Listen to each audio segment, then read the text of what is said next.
I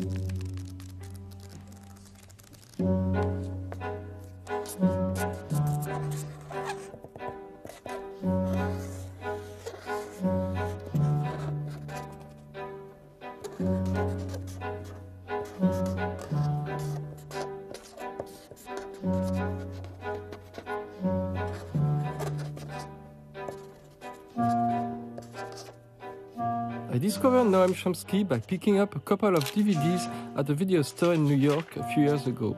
Manufactured Consent and A Rebel Without Pause. I remember this sequence where a few kids from a school radio station are interviewing Professor Chomsky at their little station. Noam was giving them his full attention, as he does to everyone who requests it. Film and video are both by their nature manipulative. The editor-director proposes an assembly of carefully selected segments that he/she has in mind. In other words, the context becomes more important than the content. And as a result, the voice that appears to come from the subject is actually coming from the filmmaker. That is why I find the process manipulative. The human brain forgets the cut, a faculty specifically human that I will learn Noam called psychic continuity. The brain absorbs a constructed continuity as a reality and consequently is convinced to witness a fair representation of the subject.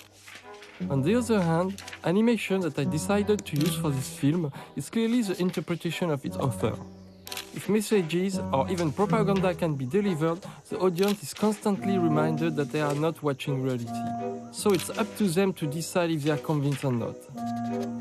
Also, I have been looking for a project that would add up a long process to a hopefully coherent result. A way to focus my often shattered creativity, and maybe contribute to expose values I share. Of course, the egotistic side of me also felt empowered about the prospect of spending some time with the most important thinker alive, as is described in a paragraph which coincidentally ends by asking why Chomsky is an American hater. A misconception only possible if you consider that the same people who run a country also constitute it. But what the hell, Professor Chomsky is not getting any younger and I better hurry up. After all, I just did a film about my auntie for similar reasons. Not animated though. Then again, she's less controversial, or is she?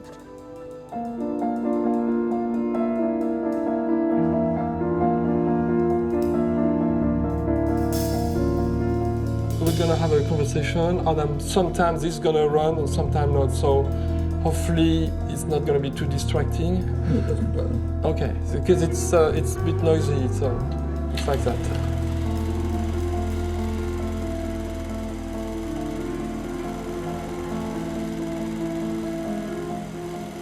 It's an old-fashioned sound. That's why I wanted you to be prepared. Harken back to Doesn't your that youth. wreck the audio?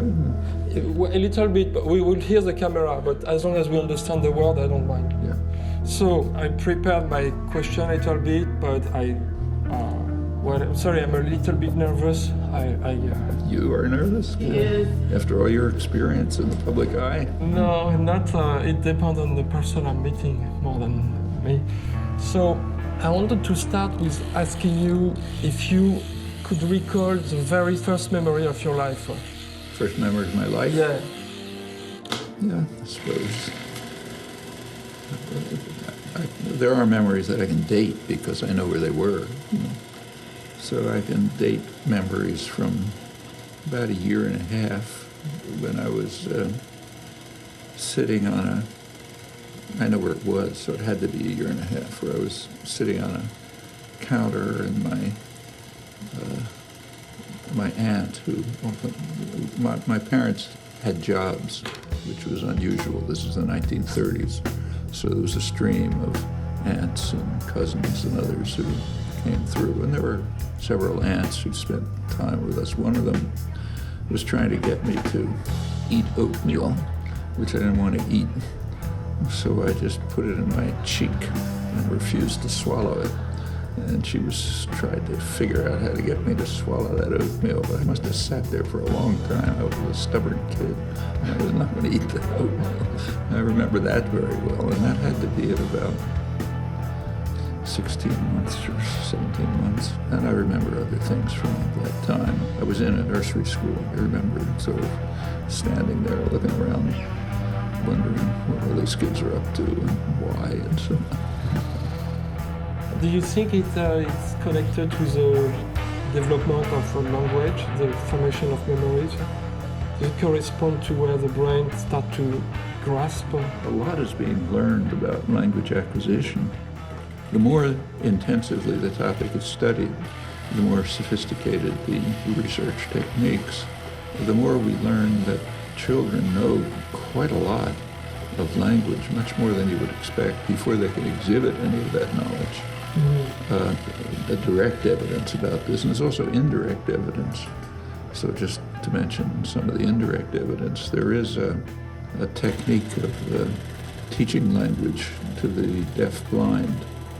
Actually, my wife did a lot of work on this. It's called the Dodoma method. It's with the hand. Well, what they do is teach the person to put their hand on someone's face and using the motions of the face and the vocal cords to interpret what you're saying. Extremely little, very little information comes through, but people get a very satisfactory knowledge of language from them. I mean, so much so that you have to do pretty complex tests to see what they don't know. However, they have never succeeded in using this method for people who lost sight and hearing before about 18 months old.